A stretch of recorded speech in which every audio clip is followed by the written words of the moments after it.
Introduction. Hey everyone, and welcome to the podcast. Today we're going to be talking about the book The Power of Habit by Charles Duhigg. This book is all about the science of habit formation and change. And it's a really fascinating read. Duhigg starts by explaining the three-step habit loop. Cue, routine, reward. The cue is a trigger that tells your brain to go into automatic mode and start a particular behavior. The routine is the behavior itself. And the reward is what your brain gets for completing the routine. Once you understand how the habit loop works, you can start to change your habits. Let's get rolling. Chapter 1: The Habits of Individuals. In this chapter, Duhigg introduces the concept of the habit loop, which is a neurological process that explains how habits are formed and how they can be changed. The habit loop consists of three parts: the cue, the routine, and the reward. The cue is a trigger that tells your brain to go into automatic mode and start a particular behavior. The routine is the actual behavior itself. And the reward is the feeling of satisfaction or pleasure that you get from completing the behavior. Duhigg then goes on to discuss how habits can be changed. He argues that the key to changing a habit is to identify the cue and the reward, and then to find a new routine that will give you the same reward.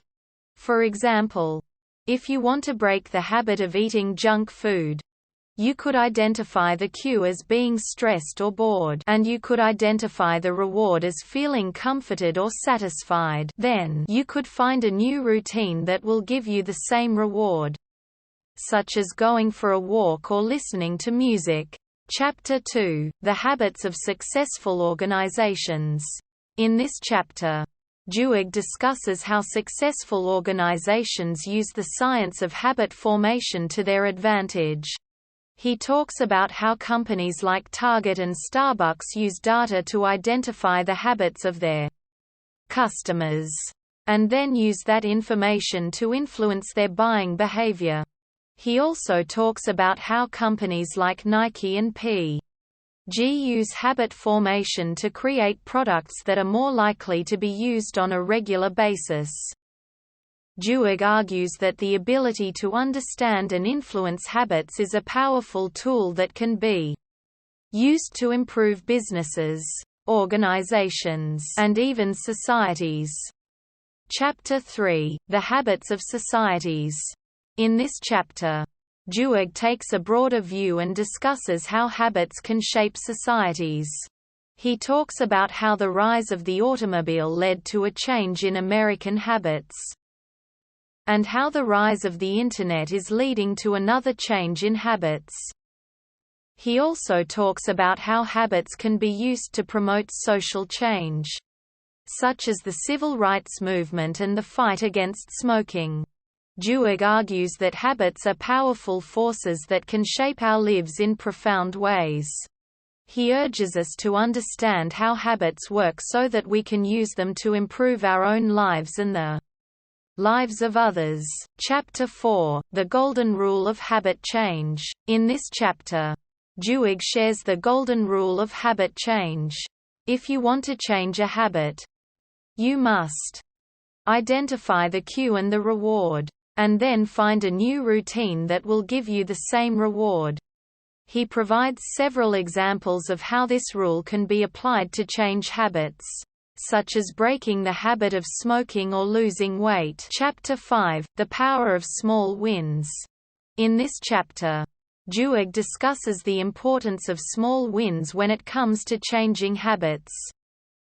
He argues that small wins are important because they build momentum and confidence, which can make it easier to make larger changes in the future. He provides several examples of how small wins can be used to change habits, such as starting a new exercise routine or learning a new skill. Chapter 6: The Habits of Champions. In this chapter, Duhigg discusses how successful athletes and other performers use habits to their advantage. He talks about how Michael Phelps, for example, uses a specific routine to prepare for competition. And he talks about how Tiger Woods uses visualization to improve his performance. Duhigg argues that the habits of successful athletes and performers can be used by anyone who wants to improve their own performance. Chapter 7: The Habits of Happiness. In this chapter, Duhigg discusses the link between habits and happiness. He argues that there are certain habits that can help us to be happier, such as practicing gratitude and spending time with loved ones. He provides several examples of how these habits can be used to improve our happiness. Chapter 8: The Power of Habit. In this chapter, Duhigg summarizes the key points of his book.